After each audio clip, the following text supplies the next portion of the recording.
Naku, Maya, nag-abala ka pa. Di sana hindi ka nakapagastos. Aba, wala yun. It's okay.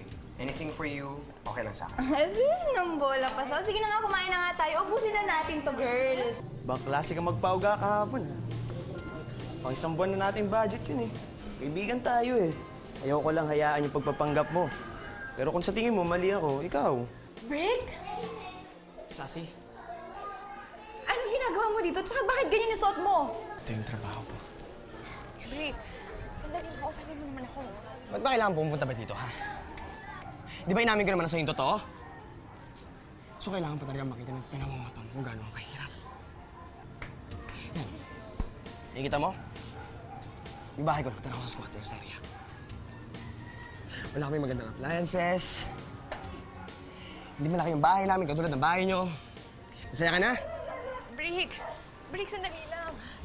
Hindi naman ganyan yung intention ko eh.